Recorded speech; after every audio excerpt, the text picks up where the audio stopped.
Okay, guys, how's it going out there? Rooster in 10, roostercb.com. I'm going to do a little overview video, kind of talk a little bit about everything about these BLA703 bass amplifiers from RM Italy. These are really nice. I guess I'll just start by giving you guys a shot at the inside of it here. Big heat sink, as you guys can see, going all the way across there. There's just a look at it. Here's a look down inside of it here. Dual fans on the front. I'll turn it off and turn it back on. Show you guys what it looks like when it boots up. Fans are thermally activated, I believe.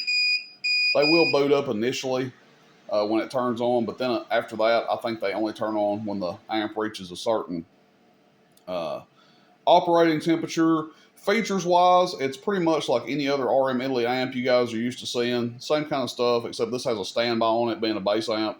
Sideband delay, low, medium, high, preamp, and then your power on and off switch. So it's going to be essentially drive requirements are going to be like a RM Italy 703 mobile. You don't want to put over 35 or 40 PEP into it. I would recommend 10 to 12 watts average, 35 to 40 PEP, and then probably a 2 to 3 watt dead key. Same thing on sideband, okay? What I recommend put on it on AM, it's going to be the same thing on sideband. 35 watts PEP on AM, 35 watts PEP on sideband. It doesn't change. If that's the most it will take on AM, that's the most it needs to take on sideband. It'll probably draw a little bit more current and run a little bit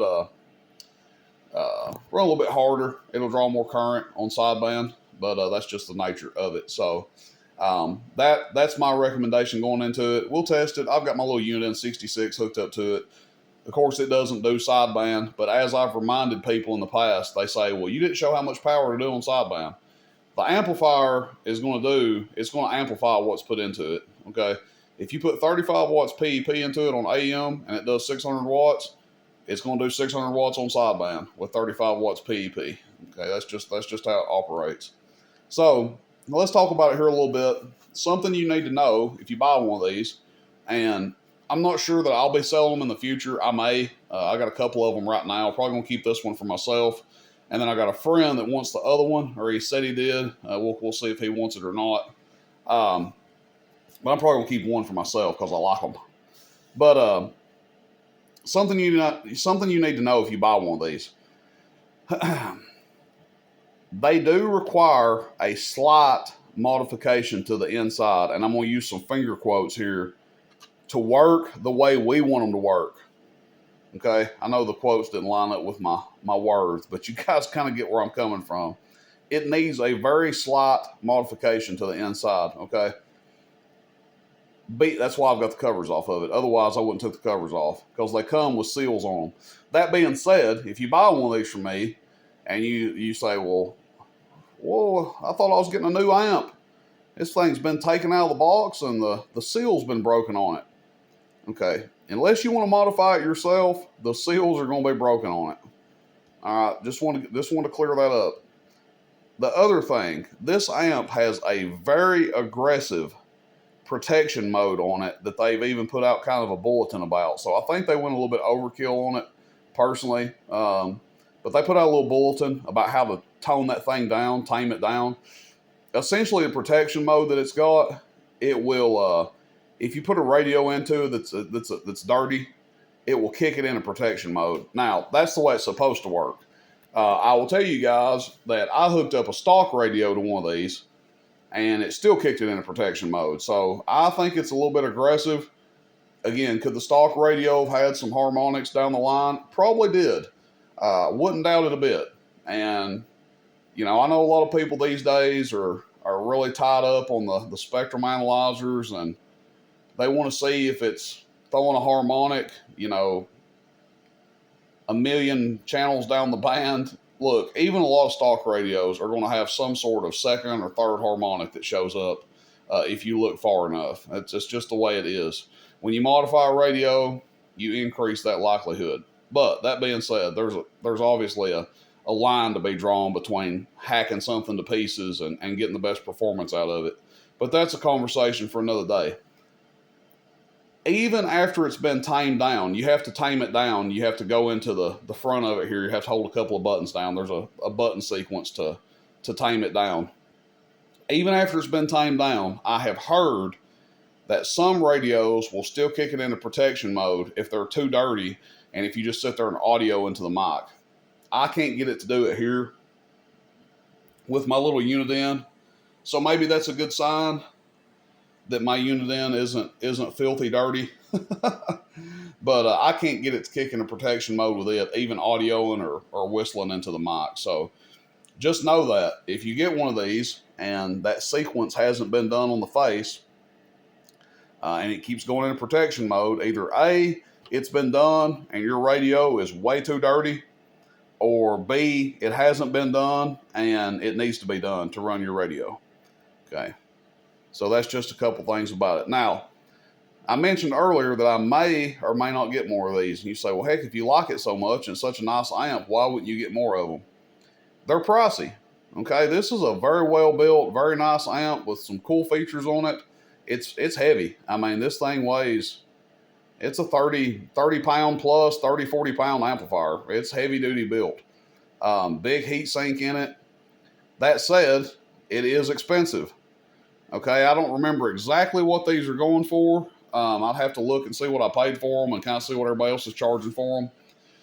But, you know, in the radio community, a lot of people, when they're determining how much something's worth, they get hypnotized by the watt meter. And what I'm saying is, let's just say this amp is $850. I don't remember exactly how much it is, but I think that's in the ballpark. And you say, well, damn, that's only a 500 or 600 watt amp. I'm not paying that kind of money for that thing. When you can go get, for example, a Carl-built 4-pill, a Fat Boy 4-pill, something like that, for the same money or less, or right there in that ballpark, and it does 1,000 watts or does 900 watts, whatever. A lot of people will be turned off because of that. Now, there are certain people in the crowd that look at this and say, wow, I like the way that thing's laid out. I like how it's got 2 fans on it. I like the big heat sink. I like the features, the LEDs. You know, it's got the SWR monitor. Yep. It's in standby right now. I was going to show you guys. Hello, audio. Hello, audio. Hello. So, I mean, that's kind of cool. That's something that a lot of your other amps and stuff don't come with. Does it justify the relatively high price? I mean, that's up to the customer to decide. But we'll kind of see how people react to this, what you guys think about it. I may get some more in. You guys know that I love the mobile RM Italy amps.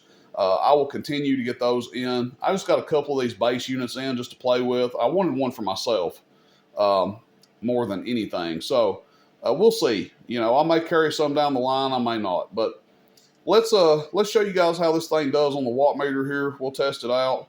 Again, we're just going to test it with my AM radio over here. It's not really any need to test on sideband. I mean, we know the sideband delay works, so. It's got a long sideband delay. Look at that thing. So there's your sideband delay. And we'll test it on high here. So we got a 1,000 watt slug in our meter, if you guys can see that.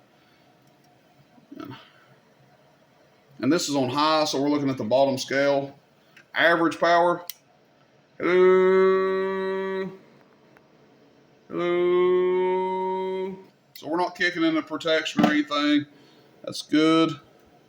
200 watts average, maybe a little more. TP, audio, audio, audio, audio. Hello, audio. Right at 600.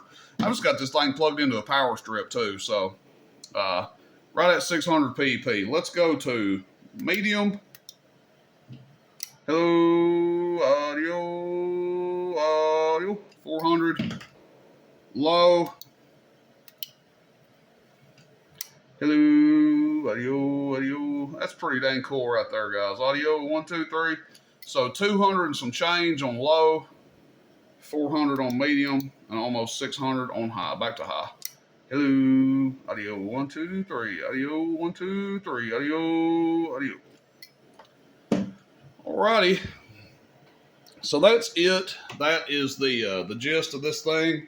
I hope you guys enjoy it. Look, I took way too many screws out. See, got the whole face flopping down on me and everything because I took screws out from down here and down here on the side that didn't need to be taken out. So I'll have fun putting all 3,800 screws back in this thing before I hook it up and maybe talk on it a little bit myself. But that's it. BLA703. Maybe some other people have done some videos on them. Probably a little bit different style and different approach than I did. I try to keep it pretty general and pretty plain for everybody and be straightforward what I like about them. What I like about it, love the layout of the amp, love the fans. I personally, thermally activated fans, I'm 50-50 on. I don't care. I mean, fans don't really bother me. I had a customer yesterday that bought an 8-pill off of me, and he's wanting some 18-foot long jumpers because he can't stand the fans. It's the first time I've ever had anybody complain about 2 fans on an 8-pill, but hey, everybody's got their tolerance. So some people hate fan noise. They can't stand it. I don't care. I mean, I've been around big amps. Fans don't really bother me. So I wish they ran all the time, just to be honest. I like everything about it besides the price. I mean, it sucks that you kind of got to go in and do a few little, mods to it or whatever, but that's no big deal, really. Shouldn't be a deal breaker for anybody.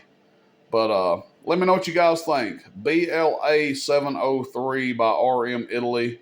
Rooster in 10, roostercb.com. See you, bye.